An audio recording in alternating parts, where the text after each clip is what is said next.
Hello, friends. So today we're going to be looking at the executive branch. So remember, there's the legislative branch that makes the laws in our nation.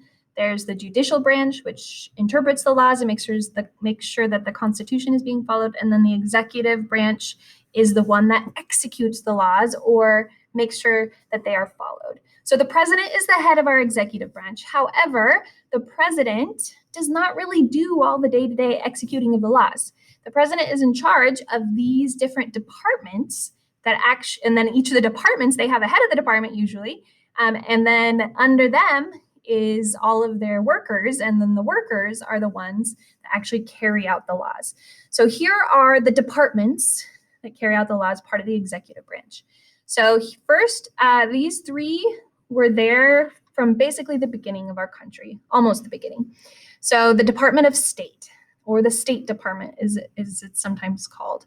The Secretary of State is the head of this department, and the Secretary of State is super important in our nation. The Secretary of State goes and they negotiate treaties.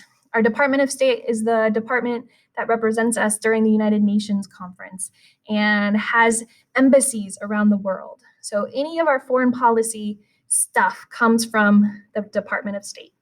The Department of Treasury, this also was key to our early beginnings as a country. So this has anything to do with money, collects, borrowing, spending, printing money on a national level. This would be the Department of Treasury. Things like deciding the minimum interest rate of loans to help stimulate the economy in different ways. That would come from the Department of the Treasury.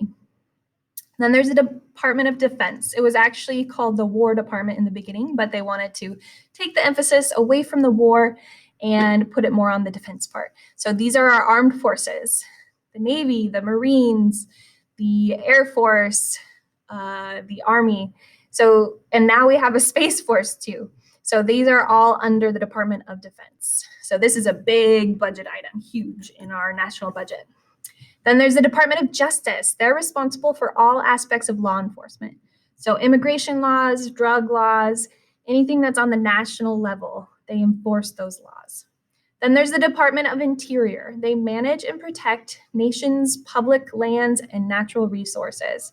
So our national parks, and even just things like ocean resources, or if there's like a big aquifer underground, this could be under the Department of the Interior.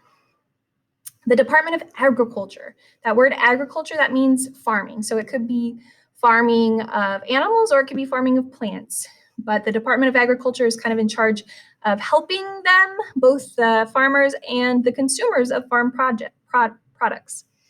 So that's the agriculture, anything to do with farming.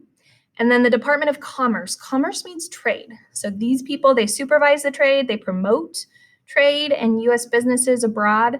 And so anything that's foreign and trading products or services would be Department of Commerce. Department of Labor, they deal with working conditions and wages of U.S. workers, anything to do with jobs, trying to have job growth, promote job growth or job training, or making sure wages are done well and high enough. This would be the Department of Labor. Department of Health and Human Services. So they work for the well-being and health of all Americans. So anything in that category, health and human services. It could be mental health or physical health. Department of Housing and Urban Development. Urban means kind of in the city. So they deal with the special needs and problems of cities. Like there has to be some serious planning to have a functioning city. Department of Transportation. So these are highways, railroads, airlines, and sea traffic. So anytime there's movement in vehicles, that's this department.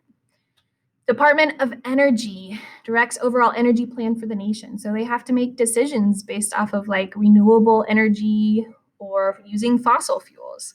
That's the Department of Energy. Department of Education. That's where I come in. They provide advice and funding for schools. And so they can use their funding to help schools like meet different goals. Then there's the Department of Veterans Affairs. They direct services for the armed forces. So it's not about the actual armed forces doing their job, but it's about helping them afterwards or while they're in the services. And then the last is the Department of Homeland Security. And so that's against terrorist attacks in the nation itself.